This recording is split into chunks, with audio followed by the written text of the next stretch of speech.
Shalom, selamat pagi jemaat Blessing yang dikasihi Tuhan. Saudara, kita patut bersyukur. Kita boleh ada di rumah Tuhan semua karena kemurahannya. Saudara dan saya diberi sehat untuk apa saudaraku? Untuk bisa memuliakan namanya di rumah Tuhan. Jangan lupa saudaraku, sebelum masuk saudara scan untuk Peduli Lindungi.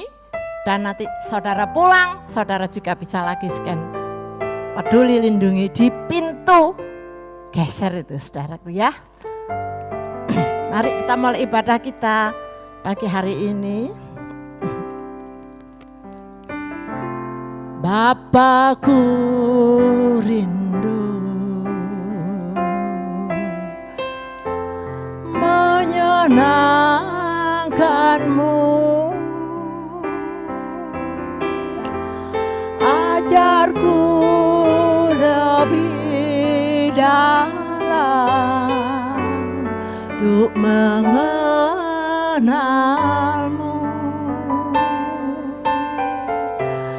Bapakku pinta, layakkan aku, bawaku untuk menyembahmu di balik tirai yang kudus, bertemu muka dengan muka, tenggelam di dalam kasih-Mu Bapa. Oh Tuhanku, rindukan selalu diam dalam bait-Mu.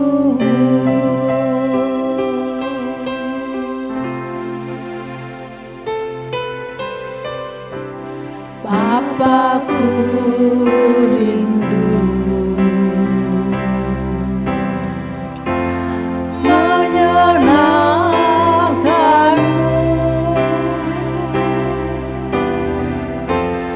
ajarku lebih dalam untuk mengenalmu.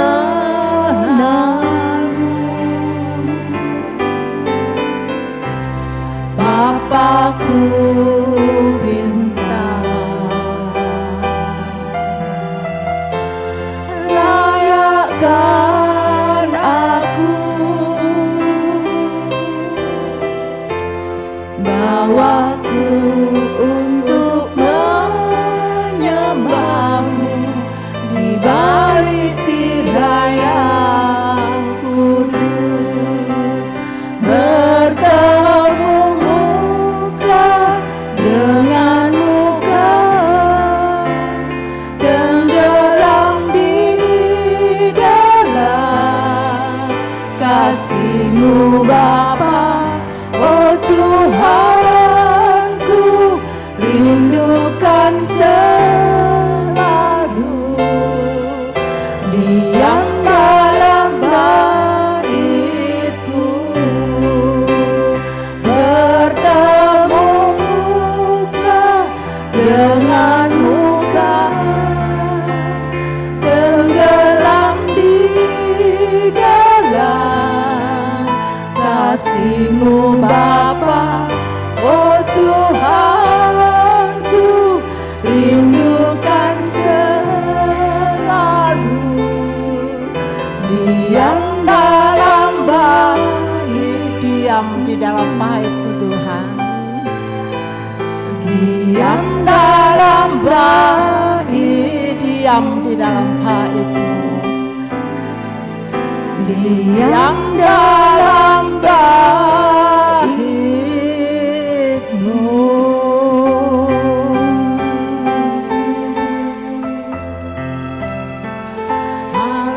Haleluya, haleluya. Kami bersyukur Tuhan. Kami rindu Tuhan.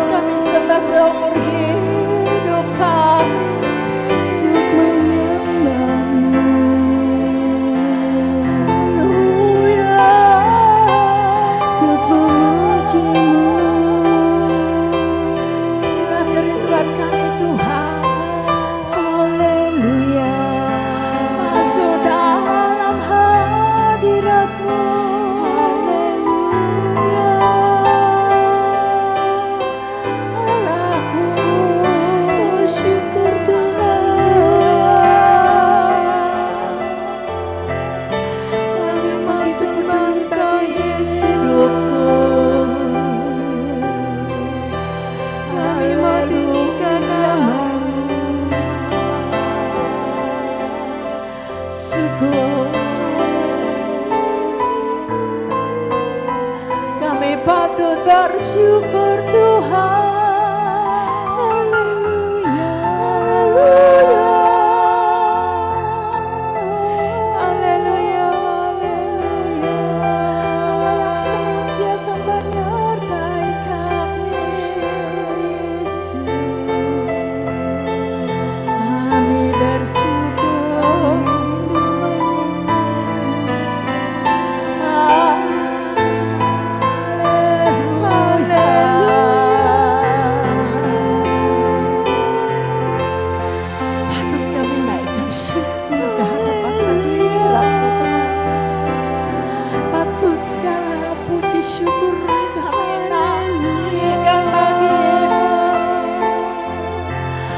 Segala kemuliaan bagimu Tuhan. Kami mau sembah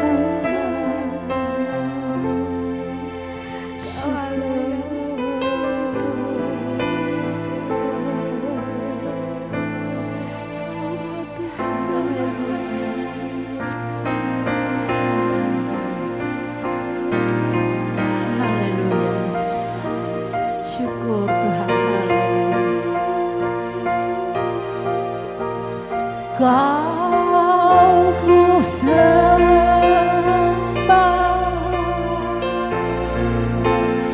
Kau ku sembah,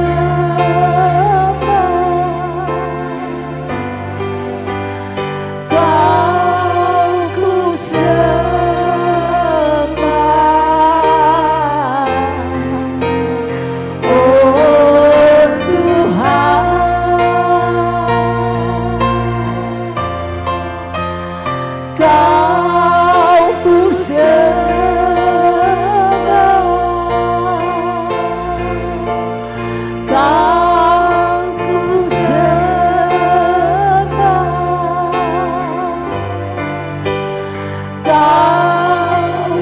sembah,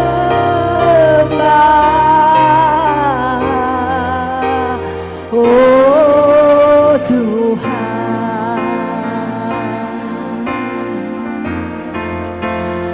Kau ku sembah,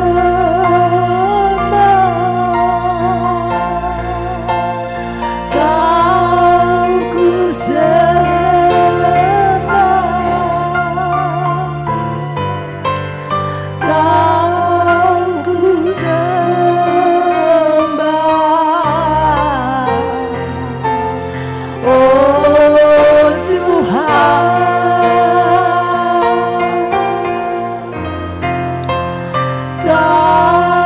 ku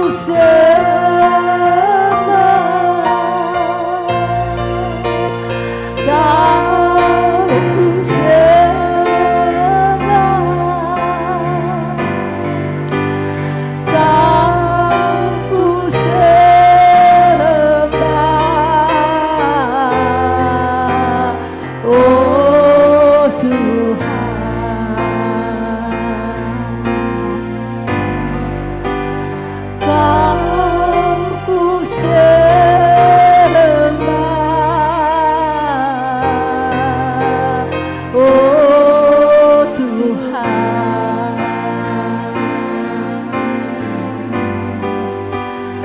Kau ku sembah,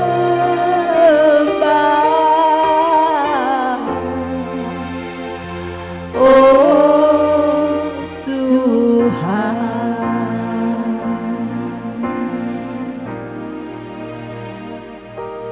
Bapakku, Allahku, penciptaku.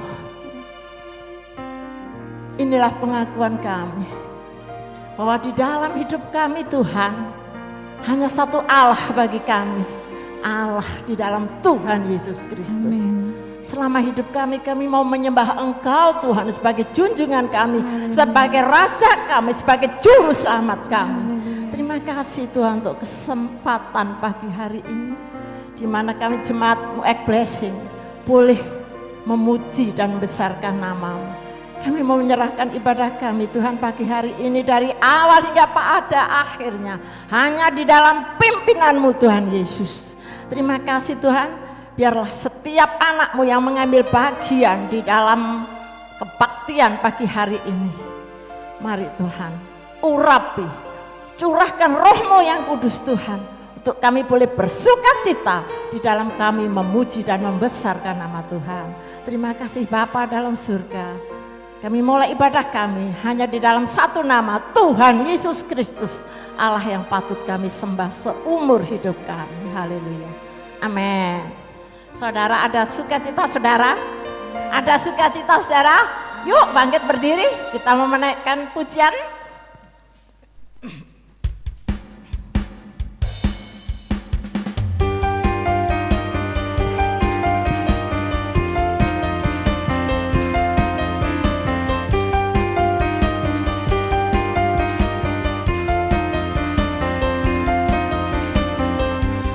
Bukti karya-Mu nyata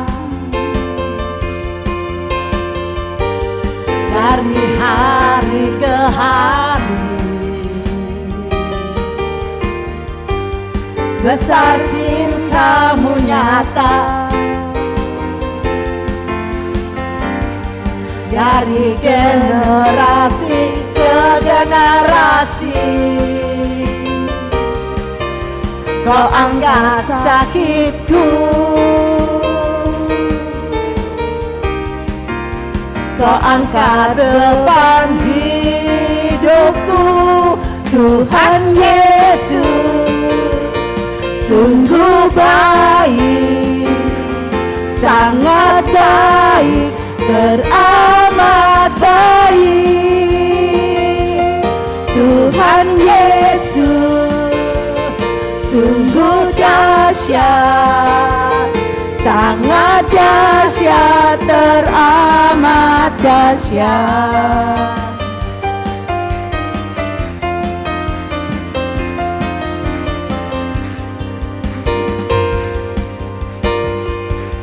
Bukti karya-Mu nyata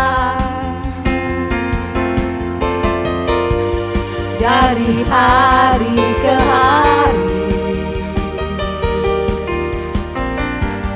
besar cinta-Mu nyata dari generasi ke generasi. Kau angkat sakitku, Kau angkat beban hidupku. Tuhan Yesus sungguh baik, sangat baik, teramat baik. Tuhan Yesus sungguh dahsyat, sangat dahsyat, teramat dahsyat.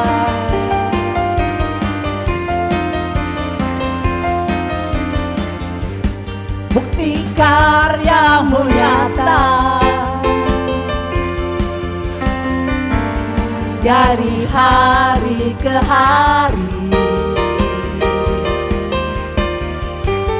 besar cinta-Mu nyata dari generasi ke generasi. Kau angkat sakitku, Kau angkat beban hidupku. Tuhan Yesus sungguh baik, sangat baik, teramat baik. Tuhan Yesus sungguh dahsyat, sangat dahsyat, teramat dahsyat. Tuhan Yesus sungguh baik, sangat baik, teramat baik. Tuhan Yesus sungguh dahsyat, sangat dahsyat, teramat dahsyat, sangat dahsyat, teramat dahsyat.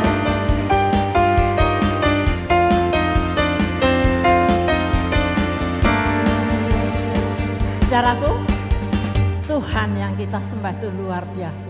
Dia mengangkat segala sakit kita.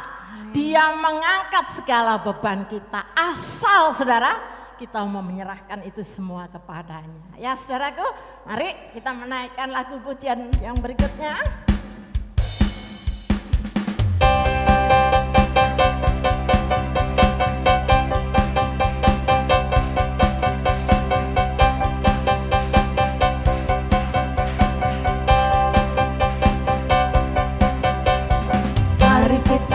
Semua umat pilihan Allah, dengarlah panggilannya untuk menggenapi firman-Nya. Sekaranglah waktunya untuk berdiri bagi bangsa ini. Mari maju umat pemenang. Mari kita semua umat pilihan Allah, dengarlah panggilannya untuk menggenapi firman-Nya. Sekaranglah waktunya untuk berdiri bagi bangsa ini. Mari maju umat pemenang. Bukan bangkit, nyatakan kemuliaan-Nya.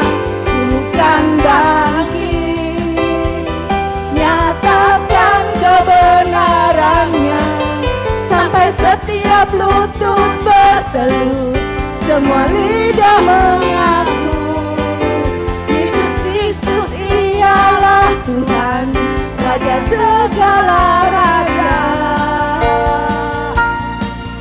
Dialah Raja.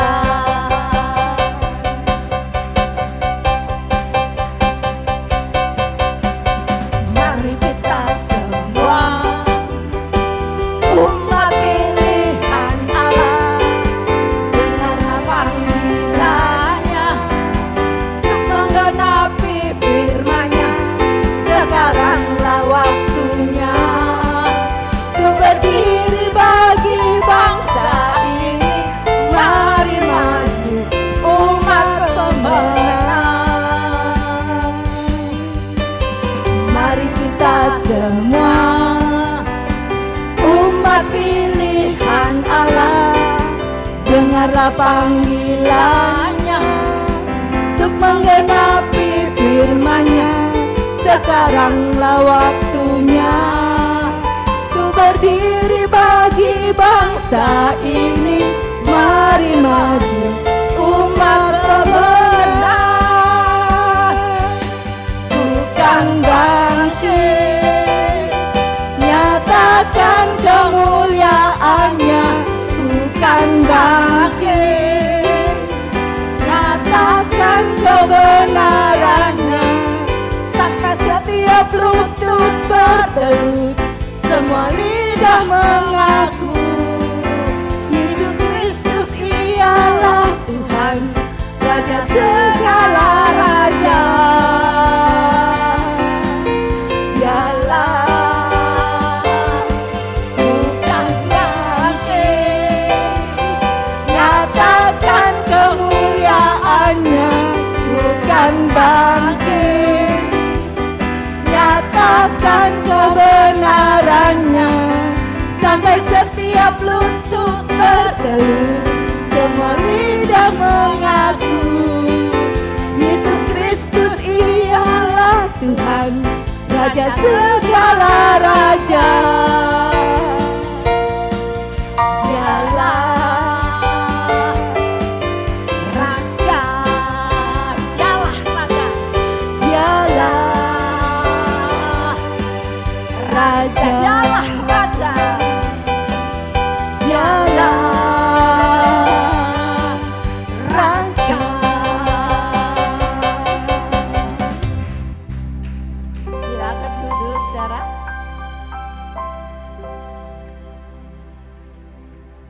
Mari kita siapkan hati kita. Kita mau mendengar apa yang dikehendaki Tuhan untuk jemaat Blessing saat ini. Saudaraku, kita akan menaikkan pujian.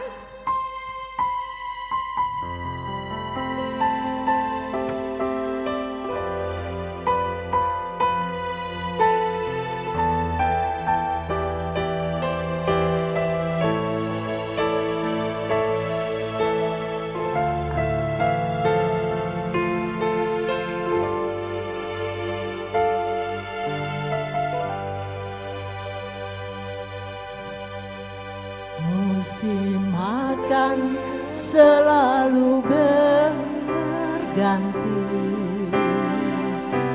kasih Tuhan tetap abadi,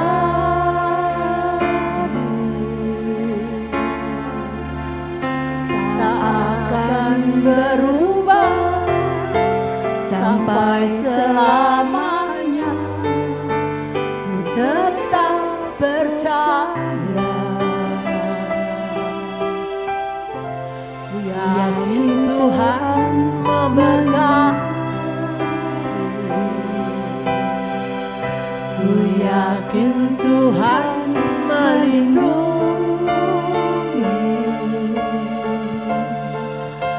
Burung di udara Tuhan pelihara karena kasih-Nya. Tuhan selalu menolongku, selalu menjagaku. Sehelai pun rambutku tak akan terjatuh tanpa izin-Mu.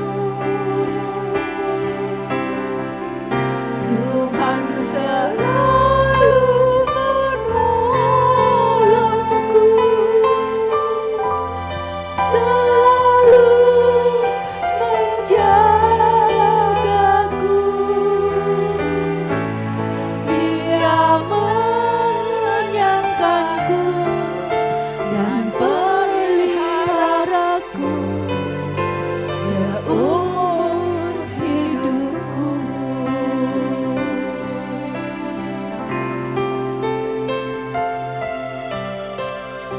Musim akan selalu berganti, kasih Tuhan tetap abadi, tak akan berubah sampai selamanya. Ku tetap percaya, ku yakin Tuhan memberkati, ku yakin Tuhan melindungi.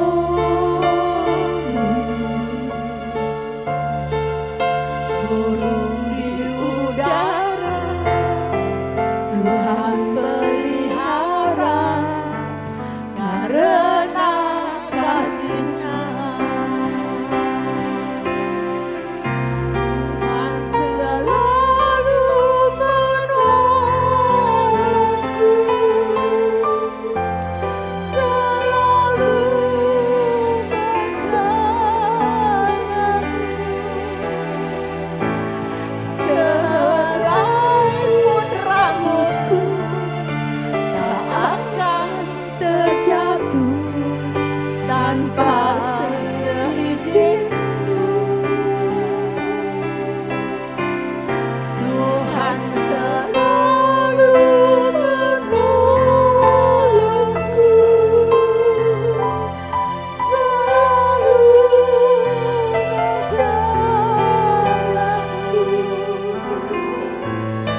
mengenyangkanku.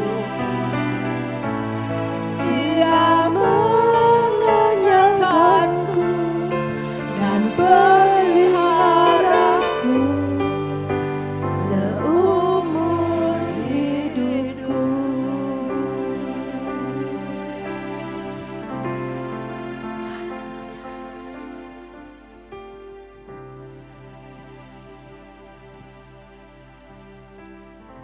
Haleluya Yesus, syukur Tuhan, terima kasih Tuhan. Terima kasih Tuhan, kami percaya Tuhan Engkau selalu menolong kami. Benar. Apapun masalah kami Tuhan, apapun yang terjadi dalam hidup kami percaya tangan kuasa-Mu Tuhan tidak akan lepas dari kami. Amin. Engkau yang menjaga kami, Engkau yang memelihara Amin. kami Tuhan. Terima kasih Tuhan, terima kasih Yesus. Sebentar kami mau mendengarkan firman-Mu Tuhan. Mari Tuhan, bentuk kami supaya kami boleh mendengar apa yang Engkau firmankan dan kami boleh melakukannya dalam kehidupan kami. Benar, Bapa. Tuhan. Mari Tuhan, kami mau Tuhan hidup serupa dengan Engkau. Kami mau belajar Tuhan agar Engkau sungguh-sungguh menjadi panutan dalam hidup kami. Dan kami boleh melakukan apa yang Engkau mau Tuhan dalam hidup kami. Mari Tuhan, berbicaralah pada hamba-Mu Tuhan yang akan menyampaikan firman-Mu. Urapi, penuhi dengan Roh Kudus-Mu Bapa, hingga apa yang Ia ucapkan semuanya itu berasal daripada-Mu saja. Terima kasih Tuhan, terima kasih kami mau serahkan semuanya ini hanya di dalam nama Tuhan Yesus Kristus, Juru Selamat kami yang hidup. Haleluya, amin. Firman Tuhan pagi hari ini dilayani oleh Bapak Juanda. Kami persilakan Pak Juanda.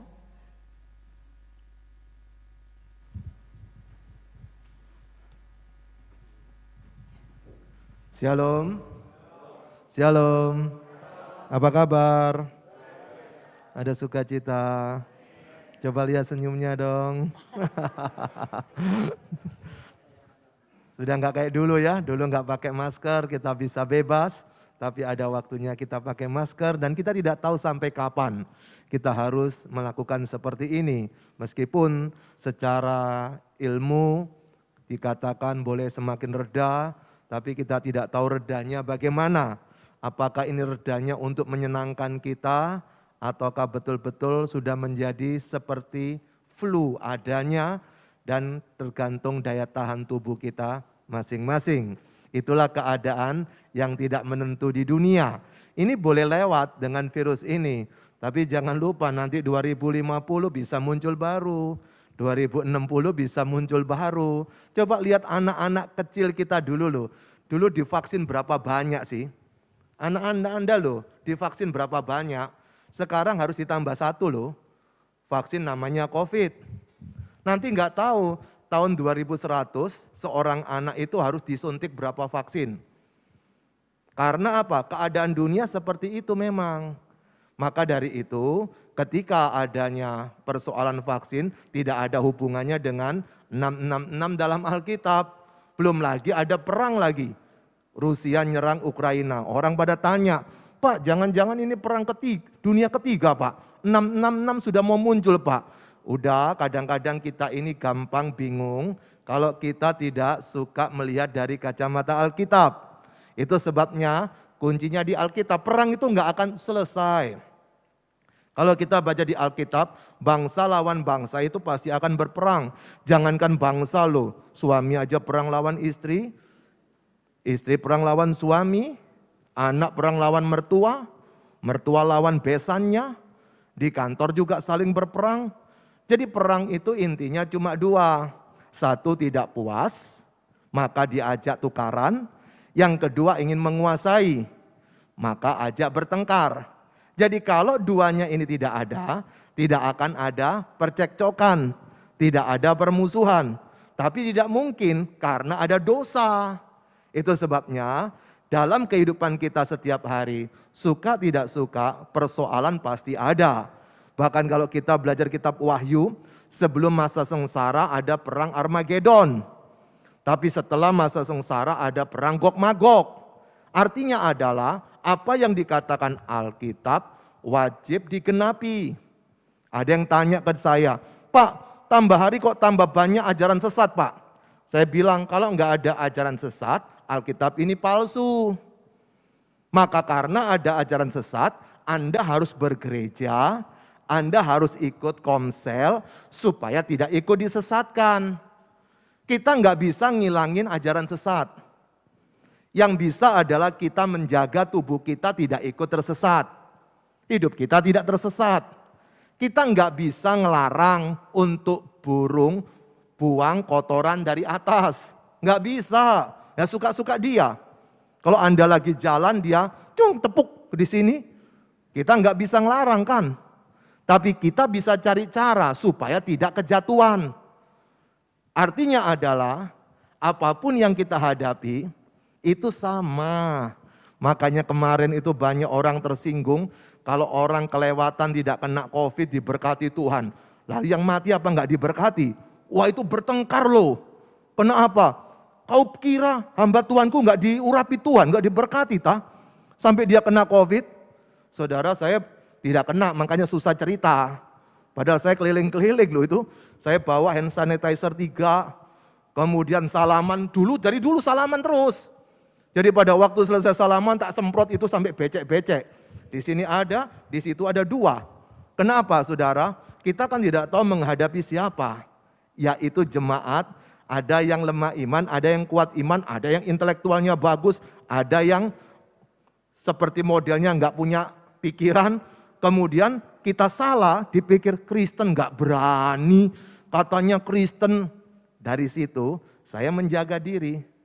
Saya melakukan apa yang perlu kita kerjakan, lalu urusan Tuhan itu bagian Tuhan. Tapi jangan ikut-ikut gaya saya. Ingat semua orang punya bagiannya. Kenapa? Karena saya kan mengajar ilmu misi. Saya belajar dari para misioner. Jadi pada waktu ada penyakit di Afrika, itu penginjil tetap datang loh. Waktu ada persoalan di Tiongkok dulu, penginjil tetap datang Jonsung.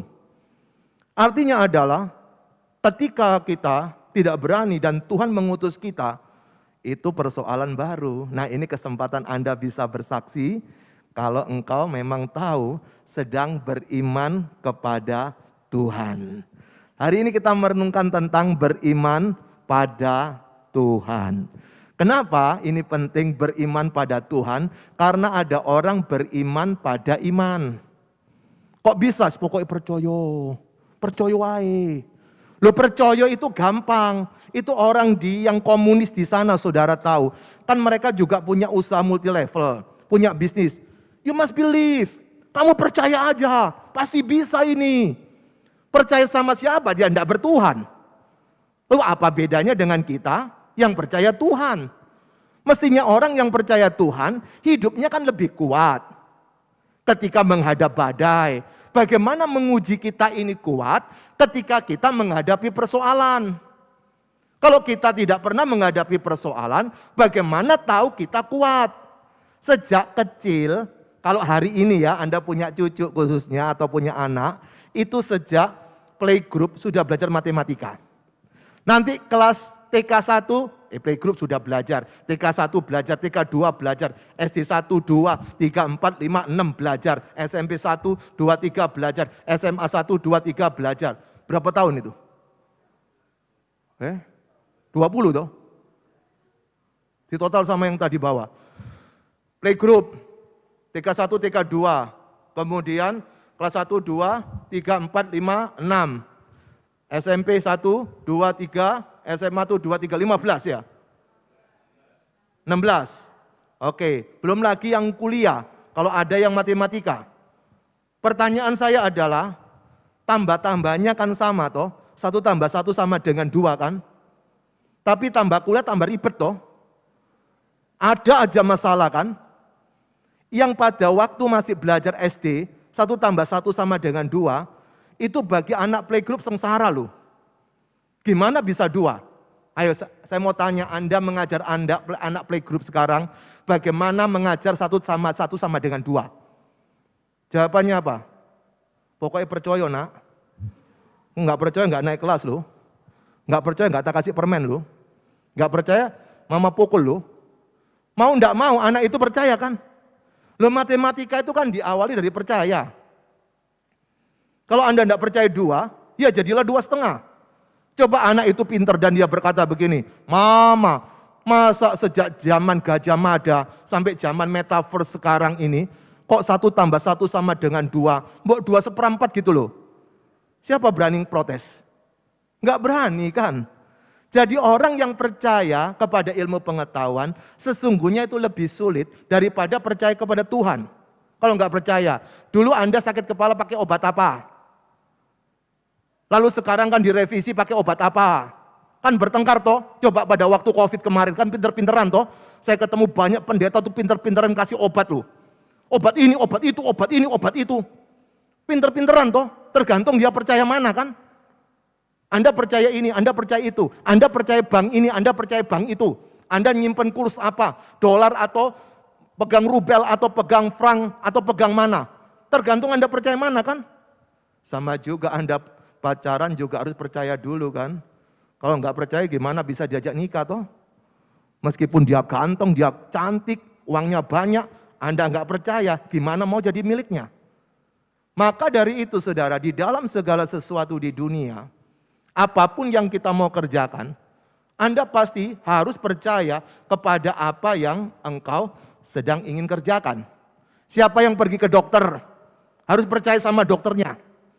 Setelah itu dikasih 1 lembar kertas. Lah kok percaya loh kertas ini bisa menyembuhkan? Ketika Anda bawa pergi ke apoteker, lalu obatnya keluar. Apakah engkau periksa? Apakah obat ini beracun atau enggak? Enggak kan? Diemplok kok. Pada waktu dimakan begitu Anda dengan keyakinan setelah ini sembuh kan? Padahal belum sembuh toh. Tapi yakin sembuh kan? Apa yang tidak kita kerjakan di dunia ini enggak ada dasarnya percaya.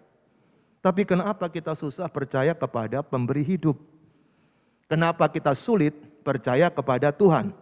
Nah, hari ini kita akan merenungkan satu kisah yang menarik untuk menjawab ada 3 hal yang kita perlu kerjakan saat kita belajar percaya kepada Tuhan atau beriman kepada Tuhan. Meskipun banyak orang membedakan definisi percaya dan beriman. Katanya percaya itu saya percaya ke Pak Joni, tapi belum tentu beriman kepada Pak Joni. Kalau beriman itu kayaknya sudah bergantung. Oke, sekarang saya tidak sedang menjelaskan definisi dari percaya atau beriman atau yakin. Intinya adalah apakah engkau mengandalkan Tuhan. Saya tidak sedang memilah-milahkan belief atau trust, silakan, atau faith, silakan. Kadang-kadang kita ini terjebak sendiri kebingungan, mana yang harus kita kerjakan. Sehingga banyak orang pandai sekali menjelaskan, sampai engkau sendiri bingung. Intinya, Anda ketika belajar percaya harus tahu ada yang engkau percayai. Pada waktu Anda beriman, harus Anda tahu siapa orang atau pribadi yang engkau imani. Jadi berapa banyak orang tidak bisa beriman kepada Tuhan, dia tidak tahu apakah Tuhan bisa kita imani. Berapa banyak orang tidak percaya kepada Tuhan, karena engkau tidak tahu Tuhan apakah bujuan atau enggak. Tuhan itu gongpe apa enggak, dia kaspo apa enggak. Maka berapa banyak orang tidak bisa percaya kepada Tuhan, karena dia tidak ada pengalaman dengan Tuhan. Nah, kita lihat satu kisah ini, siapa tahu Anda mendapatkan satu kekuatan baru. Kenapa saya berkata siapa tahu? Karena saya tidak tahu. Dan saya berharap semua yang hadir pastikan diberkati oleh firman Tuhan. Amin. Mari buka kitab kita saudara, dari 2 Raja-Raja pasal 4 ayat pertama sampai yang ke-7. 2 Raja-Raja pasal 4 ayat pertama sampai yang ke-7. Ini bagian seringkali dikhotbahkan terkait dengan mujizat. Hari ini kita berpikir dari kacamata yang berbeda, karena berapa banyak orang menerima banyak mujizat, tapi hidupnya tambah jahat. Berapa banyak orang terima mujizat, tapi hidupnya tidak pernah berubah. Berapa banyak orang terima mujizat, itu seperti ekstasi, senangnya luar biasa. Tapi setelah itu tidak lagi menikmati apa yang Tuhan kerjakan, sudah hidupnya kembali lagi seperti dulu. Kenapa? Karena dia salah memahami apa itu mujizat. Nah, kita lihat sebuah kisah ini. Ini kisah seringkali pasti engkau pernah dengar dari khotbah atau dari renungan, dari orang bercerita. Saya yakin engkau pasti mendengarkan atau membacanya. Kalau sudah ketemu semua, saya undang saudara bangkit berdiri. Kita bersama-sama akan merenungkan dari 2 Raja-Raja pasal yang keempat, ayat pertama sampai yang ke-7. Saya akan membacakan ayat yang ganjil, saudara membaca ayat yang genap. Ini live streaming atau rekaman atau apa? Live streaming. Oke, yang di rumah juga silakan buka ya. Silakan dibuka yang di rumah. 2 Raja-Raja pasal 4, ayat pertama sampai yang ke-7. Jangan sambil lalu nanti betul-betul terlewatan juga dari cerita ini. Saya akan membaca ayat yang ganjil, saudara yang genap. Demikian firman Tuhan, 2 Raja-Raja pasal 4 ayat yang pertama. Salah seorang dari istri-istri para nabi mengadukan halnya kepada Elisa sambil berseru, "Hambamu, suamiku sudah mati, dan kau ini tahu bahwa hambamu itu takut akan Tuhan. Tetapi sekarang penagih hutang sudah datang untuk mengambil kedua orang anakku menjadi budaknya." Silakan.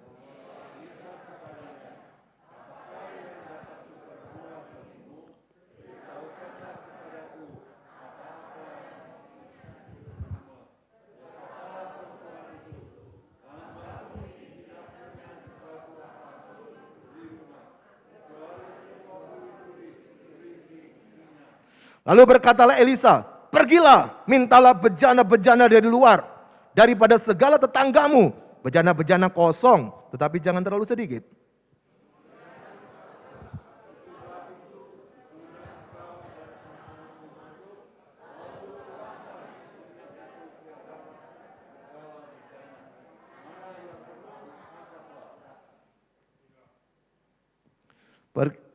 Pergilah perempuan itu daripadanya, ditutup nanyalah pintu sesudah itu, ia dan anak-anaknya masuk, dan anak-anaknya mendekatkan bejana-bejana kepadanya, sedang ia terus menuang.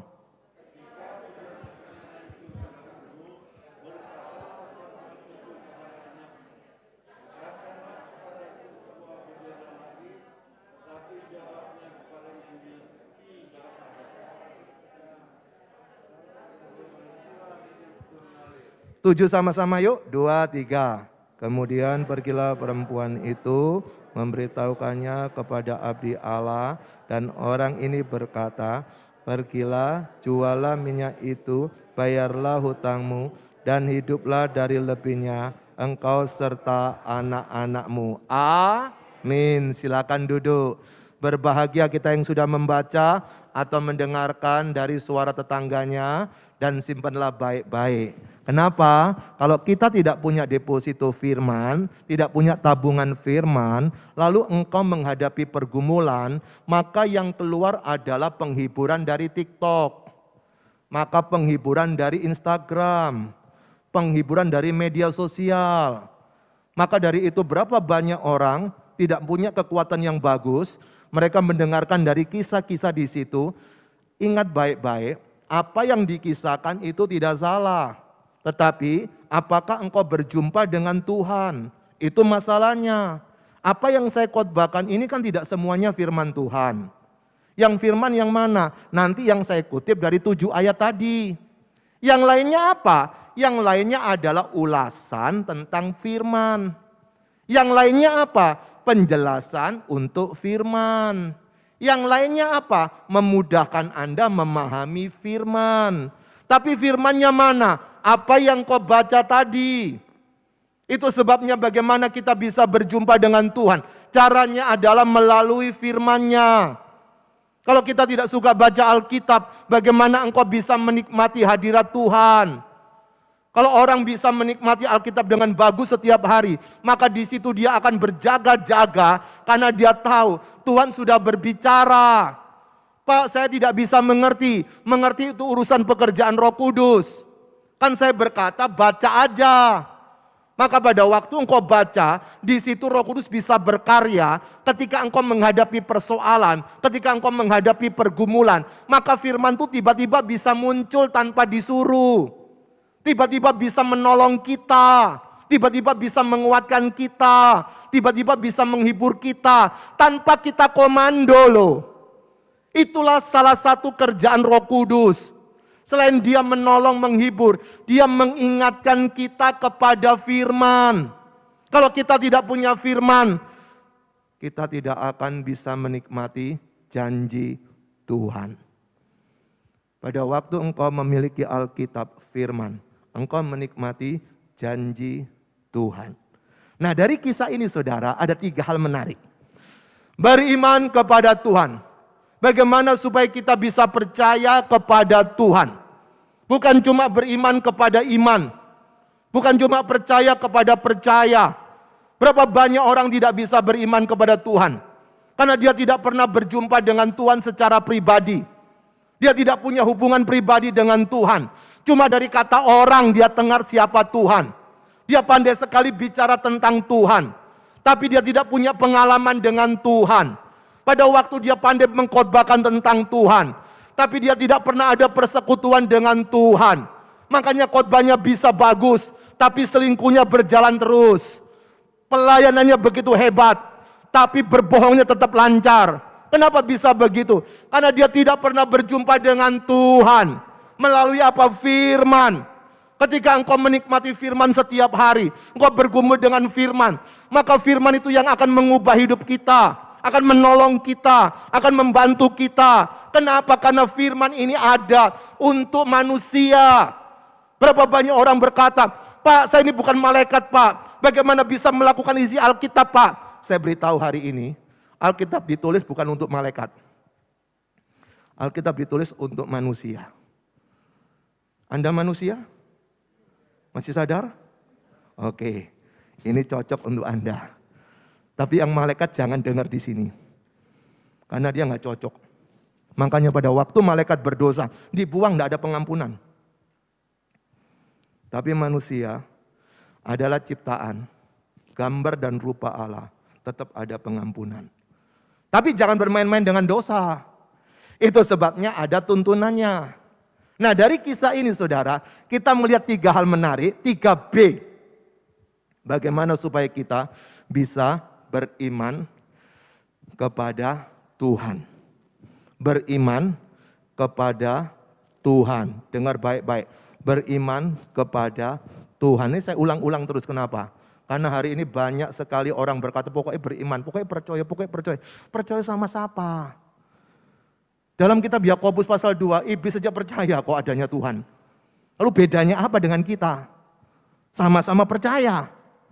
Dia lebih pengalaman loh, karena pernah konflik.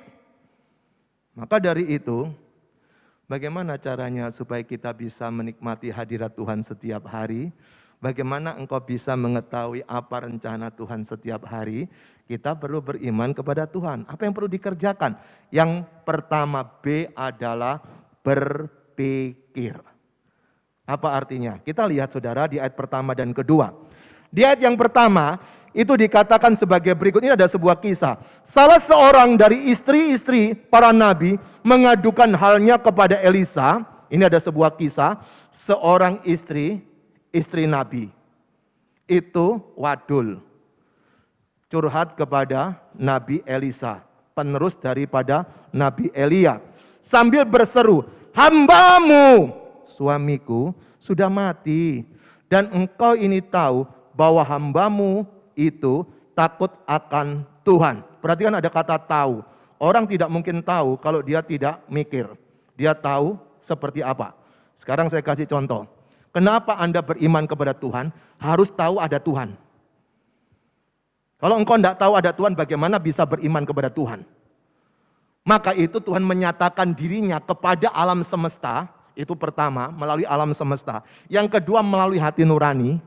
Yang ketiga, melalui peristiwa. Itu cara Tuhan menyatakan diri kepada semua manusia. Tetapi itu terbatas. Makanya Tuhan menyatakan diri melalui Alkitab dan melalui Yesus. Itu yang bisa membuat orang itu jumpa dengan Sang Bapa di surga. Tetapi secara umum manusia itu diberikan hati nurani. Makanya itu kalau Anda sedang berlibur ke gunung, kurangi selfie, tapi engkau lihat ciptaan Tuhan, mestinya setelah pulang dari acara tersebut atau retreat, hidupmu lebih bahagia. Karena tahu Tuhan itu bisa nyiptakan gunung kayak gitu modelnya. bisa menciptakan begitu indah pantainya, bisa menciptakan pemandangan yang begitu bagus. Masa Tuhan tidak bisa mengukir hidupku lebih bagus? Di situ cara kita membangun iman kita. Juga melalui hati nurani.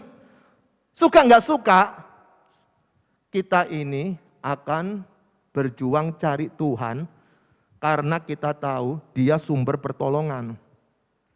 Belum lagi peristiwa ada COVID seperti ini. Wow, waktu ada COVID ini saya banyak pelajaran, banyak hikmat, banyak pengetahuan baru yang sebelumnya saya tidak pernah ketahui. Dan saya bersyukur berkat saya banyak ketika COVID. Bukan cuma berkat secara materi, tetapi secara rohani. Artinya apa, saudara? Di setiap waktu, di setiap saat, kita bisa menikmati cara kerja Tuhan ketika engkau punya hubungan bagus dengan Tuhan. Karena sumbernya, Dia maha segala-galanya loh. Bisa menyelesaikan banyak persoalan. Jadi pada waktu COVID, saudara, saya kasih contoh yang gampang. Saya baru ngerti, orang yang khotbahnya hebat, tetap percaya, tetap beriman. Ketika ada COVID, dia tidak tetap percaya, dia tetap beriman. Saya berjumpa dengan orang yang hebat sekali dalam pelayanan, tapi pada waktu COVID, nyalinya tidak ada. Artinya adalah, di situ kita bisa tahu siapa orang itu ketika dia sukses atau ketika dia tidak punya apa-apa, itulah aslinya orang itu. Kalau suamimu ditekan, aslinya pasti muncul. Istrimu ditekan, aslinya pasti muncul. Ketika muncul, oh ini toh. Siapa di sini yang tidak pernah bertengkar sama suami setelah menikah 30-40 tahun? Nggak ada toh. Karena tunggu tekanannya. Kalau tekanannya berhasil, aslinya muncul. Maka dari itu saudara yang dikasih Tuhan, setiap kita, disitulah kita diuji untuk mengetahui kemurnian kita kepada Tuhan. Dan kita lihat berapa banyak yang sudah berguguran, dan bahkan Tuhan sudah panggil, masa kita tidak bisa belajar apa yang sedang Tuhan kerjakan? Tuhan pasti banyak yang Dia kerjakan, tetapi tidak ada yang sambilan. Pasti ada muatan, pasti isinya berkualitas. Tapi bagaimana kita bisa menikmatinya? Berpikirlah apa yang sedang Tuhan kerjakan. Nah, ini ceritanya ada seorang janda datang kepada Nabi Elisa dan bukan janda abal-abal. Ini janda yang hebat karena suaminya adalah seorang nabi. Dan dikatakan saudara, bukan cuma seorang nabi, hambamu suamiku sudah mati dan engkau ini tahu bahwa hambamu itu takut akan Tuhan. Jadi ini nabi bukan sembarang nabi loh. Tapi nabi takut Tuhan. Bukan nabi hause, bukan nabi yang gak lucu, yang geragas. Tapi nabi yang takut Tuhan. Nabi yang tahu sekali bagaimana meletakkan diri di hadapan Tuhan. Nabi yang betul-betul sedang melayani Tuhan. Lalu jandanya lapor ke Elisa. Pak Elisa, gua ini punya suami, udah mati. Dia itu takut Tuhan loh. Mungkin Elisa ini liatin terus saja toh. Mau ngomong apa lagi? Betul, disambut dengan omongan. Tetapi sekarang penagih hutang sudah datang untuk mengambil kedua orang anakku menjadi budaknya. Omongannya disambung lagi, tapi gua ini utang banyak. Saya utang banyak nih. Dan kalau enggak bayar, anakku 2 diambil. Pak Elisa, masa suami sudah hilang, anak 2 juga hilang. Gimana ini? Saya percaya ini istri Nabi pasti suka berdoa. Setelah sekian lama dia berdoa. Dalam hidupnya dia berdoa. Ketika suami dipanggil Tuhan dia juga berdoa. Pergumulannya begitu berat luar biasa. Tapi pada waktu ada seorang hamba Tuhan datang. Dia curhat. Dia curhat pada tempat yang tepat. Jangan sembarang curhat juga. Curhat kepada Bapak Ibu Gembala di tempat ini. Curhat harus tepat. Kalau tidak engkau akan kecewa sendiri. Pada waktu dia curhat, dia ceritakan apa yang sedang dihadapi. Suaminya itu mati, tapi suaminya takut Tuhan, namun utangnya banyak. Apakah ini si keluarga ini tidak menikmati berkat Tuhan? Kok sampai utangnya banyak? Saya tidak tahu. Karena tidak ada informasi di situ. Tapi yang pasti adalah si suami mati, dia meninggalkan hutang. Dan hutangnya tidak sedikit. Karena senilai dengan 2 anaknya. Bukan 1 anak. 2 anaknya jadi budak. Coba Anda pikir hari ini kalau engkau punya rumah disita. Kemudian penyitanya berkata, kamu mau kasih rumah itu atau anakmu? Engkau pilih yang mana? Rumah kan? Oke, rumahnya itu harga 5M. Utangnya banyak, kemudian ada rumah 5M. Lu mau mana? Rumah tak sita atau anakmu tak sita? 5M. Kalau engkau kasihkan rumah, berarti anakmu harga 5M kan? Bisa ngerti mas saya ini? Jadi kalau rumahmu harga 10M, berarti anakmu harga 10M kan? Berarti ini kalau 2 anak, mahal sekali ini anak. Dia takut anaknya hilang. 2 anak jadi budak. Anda tahu zaman dulu kalau jadi budak itu kadang distempel di sini menjadi milik seseorang. Kemudian dia bisa dijual kemana-mana. Bisa tidak berjumpa lagi dengan si anaknya ini. Mungkin dijual ke Afrika, mungkin dijual ke Arab. Yang pasti adalah anak ini tidak akan bersama dengan dia. Lalu Elisa di ayat yang kedua berkata sebagai berikut. Jawab Elisa kepadanya, apakah yang dapat ku perbuat bagimu? Coba bayangkan, sudah curhat, Elisanya tanya, lalu aku mau buat apa? Coba Anda curhat kepada seseorang, lalu orangnya tanya gitu, jengkel enggak? Mangkel enggak? Loh aku sudah cerita loh. Loh kamu mau buat apa? Ya terserah. Tapi Elisa ngomong selanjutnya berkata, jawab Elisa kepadanya, itu berubah-berubah tak baca di sini. Dia jalan-jalan soalnya. Apakah yang dapat ku berbuat bagimu? Beritahukanlah kepadaku apa-apa yang kau punya di rumah. Berkatalah perempuan itu, hambamu ini tidak punya sesuatu apapun di rumah kecuali sebuah buli-buli berisi minyak. Saudara, pada waktu ditanya apa yang harus kukerjakan, dia menyambung dengan perkataan, kamu punya apa? Biasa kan orang punya utang kan harus dilihat ada apa di rumah yang seimbang toh. Tapi rupa-rupanya si janda ini berkata, cuma punya minyak dalam buli-buli. Anda tahu buli-buli itu vas bunga itu loh.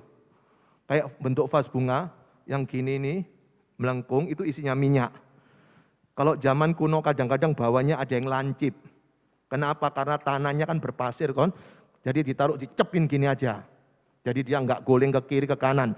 Kan ada yang nggak rata. Kalau dikasih yang ininya rata, bisa guling kini, guling sana. Tapi bisa dipancepin. Intinya cuma begini aja modelnya. Jadi si janda ini ditanya, istri Nabi ini ditanya, you punya apa? Kamu punya apa? Jawabannya simple. Buli-buli. Dia kok nggak mikir ya, punya rumah ya. Yang dia pikir cuma itu ya. Saya mikir-mikir, mungkin orang kalau mau bayar utang itu pasti bilang nggak punya apa-apa ya. Itu yang terjadi pada kasus ini mungkin. Zaman dulu saudara, di mana kaki menginjak bisa bangun rumah loh. Makanya dalam perjanjian lama itu dikatakan Allah berperang bagi kita, kemudian di mana kakimu menginjak itu bisa menjadi milikmu. Karena zaman dulu belum ada BPN, Badan Pertanahan Nasional.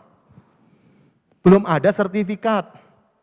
Tapi kalau hari ini engkau injak-injak tanah sebelah, menjadi milikku dalam nama Yesus. Itu ngusir halus kan? Ngusir pakai Tuhan. Karena ada sertifikat. Dan sekarang di seluruh dunia ini, jangankan tanah, laut aja ada sertifikatnya. Jangankan itu, Anda tahu metaverse, itu sudah ada sertifikatnya loh. Dan lebih mahal daripada rumah Anda itu sertifikatnya. Padahal itu enggak tahu tanahnya di mana. Artinya adalah sekarang sudah enggak bisa seperti zaman dulu. Maka itu ketika kita belajar Alkitab perlu tahu ceritanya, historisnya, dan tahu konteksnya ceritanya. Jadi tidak pakai ayat sesukanya, lalu kalau orang itu tidak menikmati janji daripada ayat itu, dianggap tidak beriman. Pada waktu janda ini menghadapi persoalan, dia persoalannya berat, dia tidak punya apa-apa, dan di ayat 2 itu begitu jelas dia berkata, hambamu ini tidak punya sesuatu apapun di rumah, kecuali sebuah buli-buli berisi minyak. Kemudian saudara, ayat yang ketiga, 4 dan kelima, yang kedua, apa yang perlu dikerjakan saat engkau beriman kepada Tuhan? Yang pertama berpikir bahwa Tuhan adalah Tuhan yang bisa engkau imani. Bahwa Tuhan adalah Tuhan yang sanggup engkau bergantung kepada Dia. Kita harus berpikir Dia tidak akan mengecewakan kita. Kita harus berpikir bahwa Dia sanggup memenuhi segala kebutuhan kita. Pada waktu setelah itu engkau baru bisa beriman. Tapi kalau tidak, bagaimana engkau bisa beriman kepada Dia?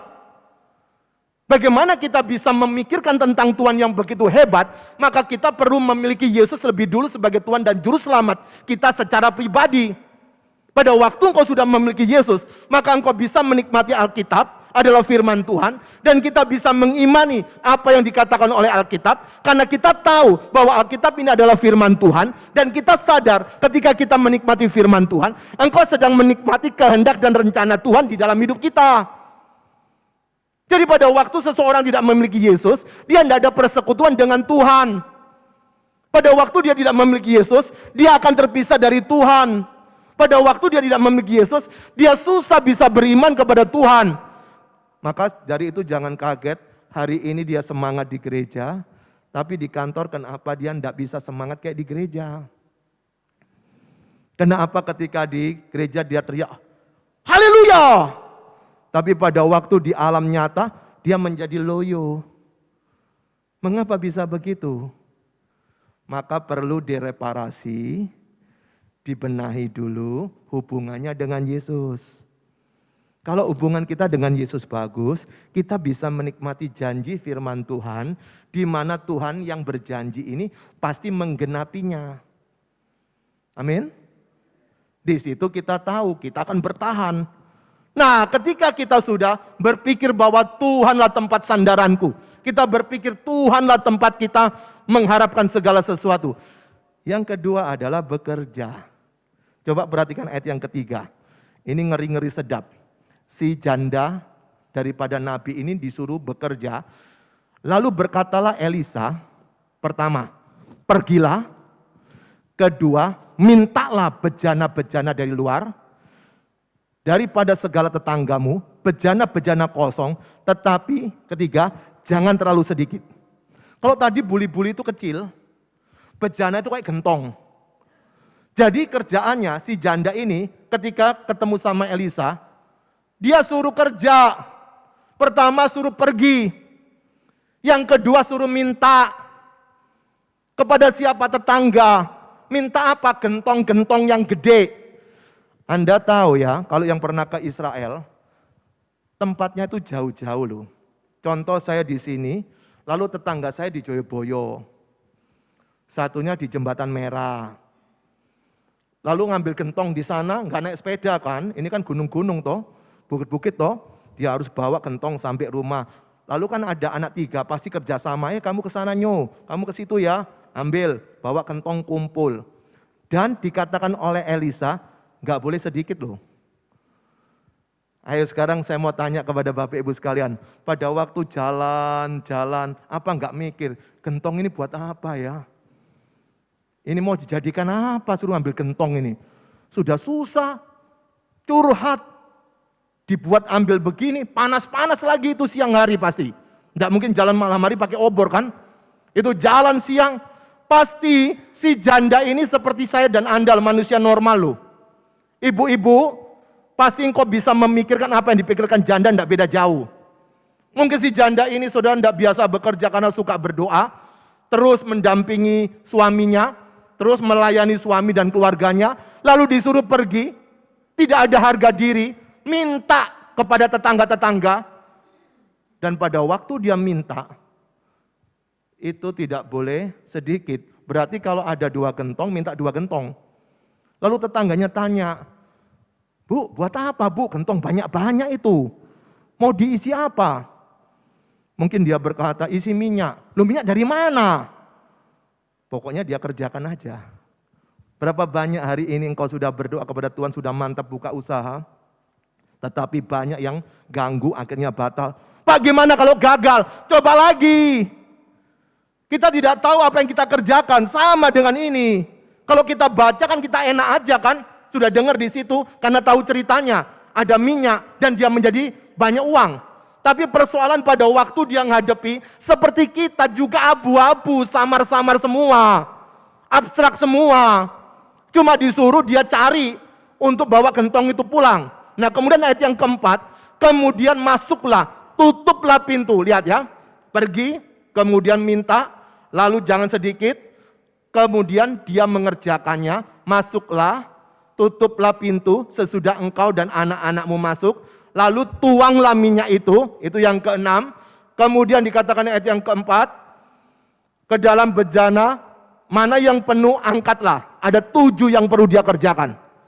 Jadi pada waktu sudah selesai kamu masuk rumah, kamu tutup pintu. Ini bukan ketok magic ya. Tapi intinya suruh tutup pintu. Kemudian tuanglah di situ. Pada waktu engkau menuangnya, mana yang penuh langsung diganti. Kemudian ayat yang ke-7 dia kerjakan dengan bagus. Maksud saya ayat yang kelima, dia kerjakan dengan bagus. Pergilah perempuan itu daripadanya, ditutupnyalah pintu sesudah itu. Sesudah ia dan anak-anaknya masuk, dan anak-anaknya mendekatkan bejana-bejana kepadanya, sedang ia terus menuang. Jadi lihat, dia mengerjakan begitu antusias, begitu semangat ketika lihat hasilnya. Ketika dia sudah tahu, dia tidak berhenti, tapi terus menuang. Artinya saudara, ada berita yang menarik. Tandanya semua ada waktunya. Mau tahu ada waktunya? Hal yang ketiga, apa yang perlu kita kerjakan kalau ingin beriman kepada Tuhan? Yaitu bersyukur. Pertama berpikir. Kedua engkau bekerja. Ketiga bersyukur. Kenapa bersyukur? Perhatikan di ayat yang ke-6 dikatakan sebagai berikut. Ketika bejana-bejana itu sudah penuh, berkatalah perempuan itu kepada anaknya, "Nak, dekatkanlah kepadaku sebuah bejana lagi." Tapi jawabnya kepada ibunya, tidak ada lagi bejana. Lalu apa? Berhentilah minyak itu mengalir. Semua ada waktunya. Semua ada bagiannya. Saya kasih contoh yang gampang. Dulu sebelum adanya COVID, saya hari Minggu itu bisa khotbah hari Minggu 3-5 kali. Jadi Anda bayangkan mulai jam 7 pagi nanti jam 7 malam baru pulang saya. Bisa seperti itu. Tiba-tiba kalau ada yang batalin, hatiku gembira. Banyak teman tanya, kamu kok bisa pelayanan gimana? Tapi kalau ada yang batalin saya senang sekali. Kenapa? Enteng langsung. Kok bisa enteng? Karena saya menyiapin khotbah itu saya belajar. Jadi kalau ada gereja yang ngasih tema, beda-beda, 5 tema. Saya belajar 5 tema loh. Untuk menyiapkan firman Tuhan tadi. Jadi isinya, apalagi sekarang itu direkam saudara, Anda buka YouTube gitu, ya sama. Sekarang baru lebih sengsara lagi. Kenapa? Harus menyiapkan yang bisa beda, karena pendengar itu kan seperti supporter. Cuma dia dengar, ya sama. Saya tidak ngikutin untuk memuaskan mereka, tapi saya berjaga-jaga bahwa saya tetap belajar. Nah, pada waktu saya begitu padatnya, hampir-hampir tidak ada waktu di rumah. Lalu banyak yang tanya begini, Pak Pendeta, apa enggak capek? Saya bilang, capek lah. Kenapa enggak istirahat? Ada waktunya. Karena saya pikir ada waktunya apa? Waktu kan waktu sakit, itu istirahat. Nanti mati juga istirahat. Rupa-rupanya ada waktu lebih cepat, namanya COVID. Jadi pada waktu COVID itu ada, saya langsung ingat, ini waktunya istirahat. Saudara, pada waktu saya berkhotbah itu, kalau hari Minggu ada yang kosong, itu beberapa gereja sudah ngomong begini, kalau ada yang kosong langsung kontak, Bapak langsung datang, langsung isi. Tapi saya enggak memanfaatkan itu. Kenapa? Capek. Tapi saya tahu, itu saya enggak melanggar kan. Ketika orang meminta saya pelayanan atau mengajar, saya oke. Tapi saya enggak nyodor-nyodorkan. Lain cerita kan? antara nyodorkan sama orang meminta. Saya tidak bisa menolak itu. Kalau hari biasa saudara Senin sampai Jumat, itu pasti mengajar. Bisa 5 mata kuliah berbeda-beda dari beberapa sekolah Alkitab. Wah, sengsara luar biasa. Tapi penghiburan saya ada waktunya. Betul, ketika COVID ada waktunya. Maka itu ingat kisah tentang Yusuf, ada waktunya engkau memanen, bekerja, mengumpulkan, ada waktunya nggak bisa lagi selama 7 tahun. Hari ini ada orang curhat kepada saya, puji Tuhan Pak, saya diberkati Tuhan luar biasa. Kenapa? Tiba-tiba ada orang memberi ini, kemudian saya bagi kepada orang-orang yang membutuhkannya. Saya tanya, kamu udah doa tak? Kenapa Pak? Hati-hati loh, bulan depan tidak ada lagi. Oh saya percaya, pasti ada lagi. Betul saudara, setelah itu dia nggak dapatkan lagi, kemudian dia mengeluh. Lalu saya bilang begini sama dia, kamu belajar memahami Tuhan itu bisa memberikanmu nyicil. 1 juta, 1 juta, 1 juta, 1 juta, 1 juta. Tiap bulan kan, engkau bisa pakai karena tiap bulan akan dapat. Tapi Tuhan bisa memberikannya di depan langsung 15 juta. Nah 15 juta, kamu pakai ya selama setahun. Lalu dia pakai di bulan itu, sisanya gimana? Bisa ngerti maksud saya ini? Disitulah kita perlu tahu cara kerja Tuhan. Apa yang perlu kita kerjakan, selesaikan lebih dulu. Karena cara kerja Tuhan tidak seperti yang kita bayangkan. Saya berjumpa banyak orang yang hari ini teriak-teriak. Kenapa saya sudah menabur kok hasilnya seperti ini Pak? Saya sudah lakukan segala-galanya. Kenapa seperti ini Pak? Ingat baik-baik, kita perlu tahu cara kerja untuk dirimu masing-masing. Bagaimana Tuhan memberkati kita sampai hari ini, mencukupkan kita sampai hari ini. Itu unik sekali. Tidak sama. Dan apa yang terjadi dengan kasus ini, ayat yang ke-7 terakhir saudara, dikatakan seperti ini. Kemudian, tadi sudah 7 hal. Kemudian tambah lagi, pergilah perempuan itu, kemudian memberitahukannya kepada abdi Allah, dan orang ini berkata, pergilah lagi, jualah minyak, bayarlah hutangmu, dan hiduplah dari kelebihannya. Saudara, ada 10 yang perlu dikerjakan sama dia. Ini perempuan ini hebat banget loh. Ketika sudah penuh, dia lapor lagi loh. Berapa banyak kita kalau didoakan oleh seseorang, setelah itu sukses gak laporan toh? Itu bahasa Perancis itu mbidekai kan? Menengai toh? Tapi pada waktu sengsara datang, bah pendeta, tolong ya begini begitu. Utangnya begini begitu. Setelah itu Tuhan bantu, lunas, hilang. Nanti tiba-tiba ditanya, gimana? Oh sudah, 6 bulan yang lalu udah beres. Coba belajar dari kisah ini. Ini wanita baik sekali loh. Pada waktu sudah penuh, sudah selesai semua. Dia lapor lagi kepada Elisa. Lalu apa yang harus kukerjakan? Kemudian pergilah perempuan itu memberitahukannya kepada abdi Allah, Abdullah ini ya. Dan orang ini berkata, pergilah, jualah minyak itu, bayarlah utangmu, dan hiduplah dari lebihnya, engkau serta anak-anakmu. Saudara, ada kerjaan yang berat yang harus dikerjakan, ini adalah jual minyaknya. Karena dia ini kan istri Nabi, nggak biasa dagang. Jangan-jangan rugi lagi kan, tapi suruh jual. Itu nggak masalah. Contohnya, masalahnya begini. Kalau saya pada waktu itu, contoh saya ini si janda tadi, itu ngambil gentong di Pak Joni, saya ambil 5 gentong. Kemudian saya bawa lagi, saya jual lagi ke Pak Joni. Kira-kira Pak Joni mikir apa tentang saya? Ini gentong-gentongku. Sudah diisi, kok jualnya ke saya lagi? Jadi bagaimana dengan harga diri orang ini saudara? Dia tidak ada lagi harga diri di situ. Dia melakukan apa yang perlu dikerjakan. Karena dia tahu ketika semuanya selesai, maka dia perlu bersyukur untuk mencukupkan segala kebutuhan yang dia penuhi. Dan hiduplah dari lebihnya, engkau serta anak-anakmu. Dan Anda tahu apa yang terjadi setelah itu? Waktunya habis. Mari bangkit berdiri yuk. Iya, nanti kelamaan kalau jam ibadah 2 jam boleh. Ini udah kelewatan ini. Saya sudah tanya Pak Gembala 30 menit tapi kelewatan ya. Diampuni saya?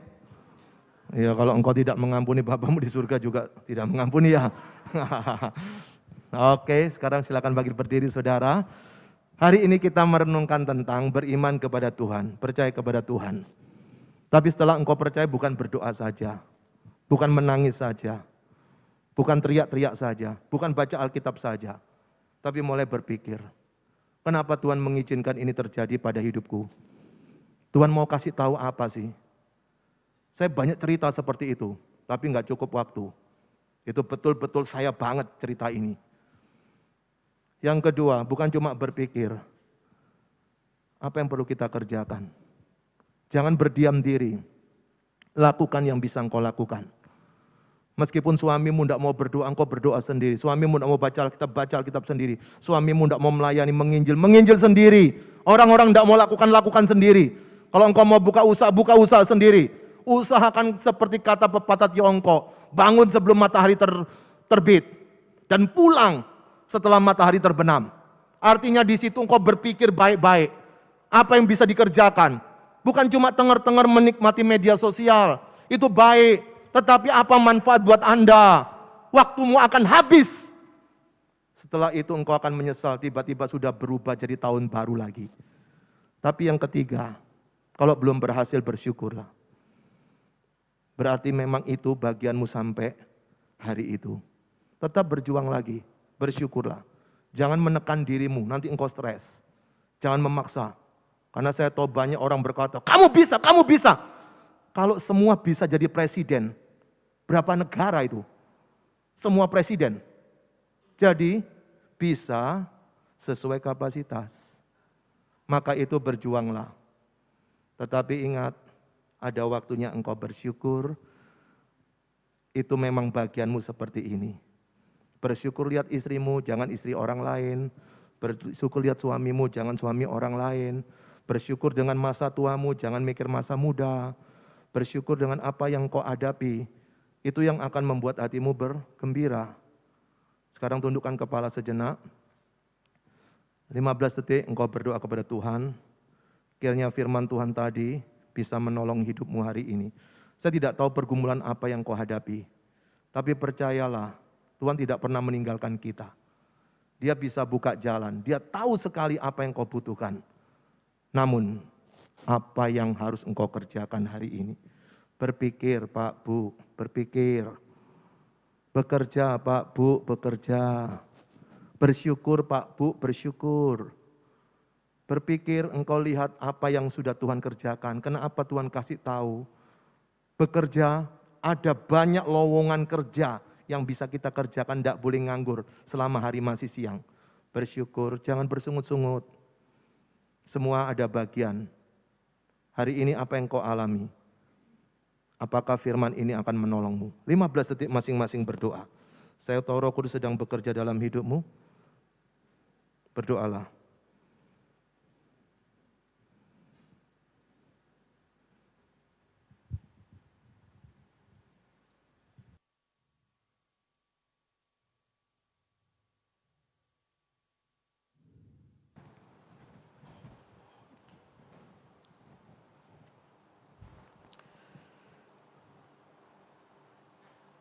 Saudara, pagi hari ini Tuhan ada di tengah-tengah kita.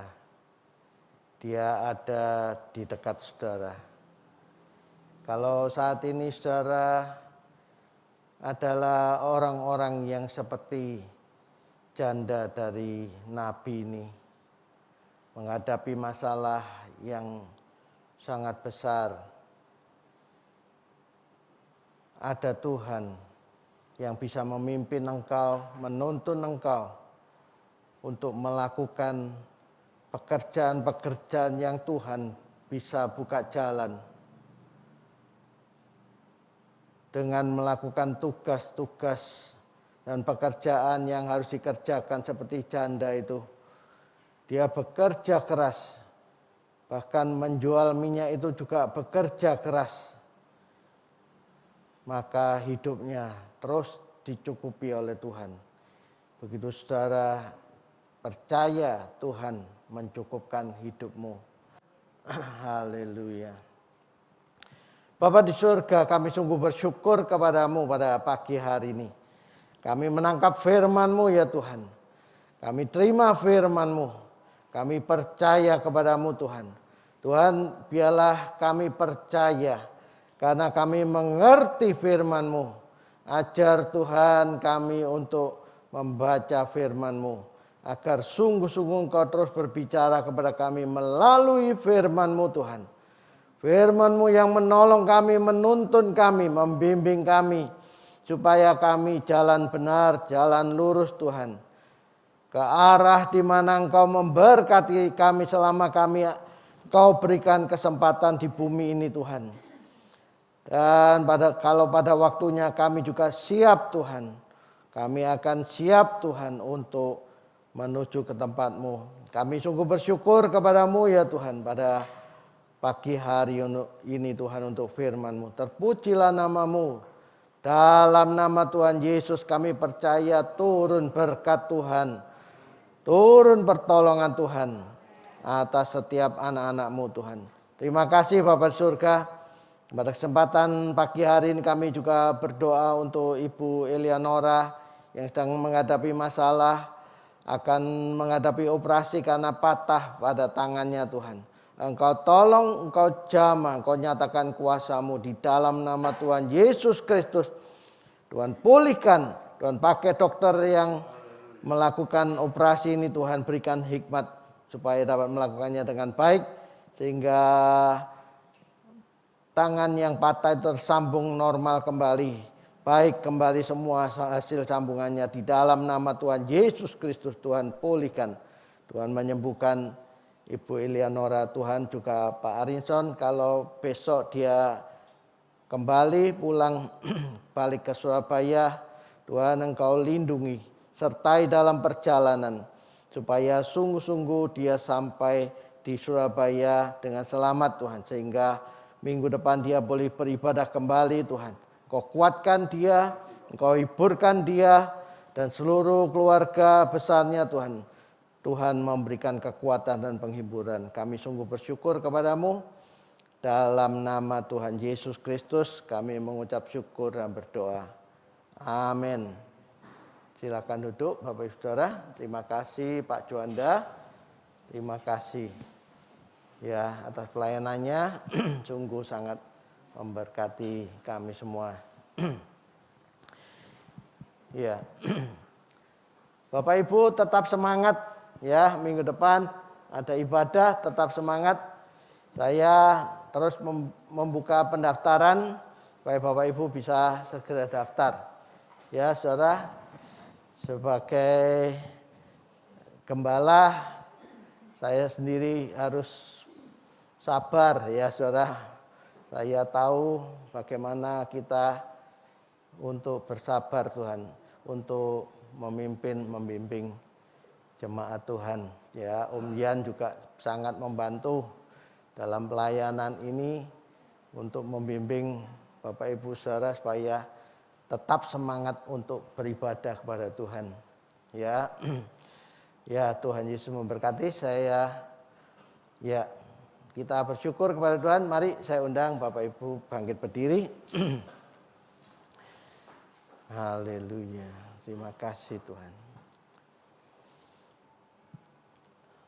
Bapa di surga, kami sungguh bersyukur kepadamu Tuhan. Pagi hari ini kami sungguh diberkati oleh firman-Mu. Terima kasih Tuhan atas hamba-Mu Bapak Juanda Tuhan, yang Tuhan pakai di tengah-tengah kami untuk menjadi berkat di tengah-tengah kami. Tuhan, kami tahu dalam masa pandemi ini Tuhan, banyak anak-anak-Mu yang menghadapi masalah ekonomi Tuhan.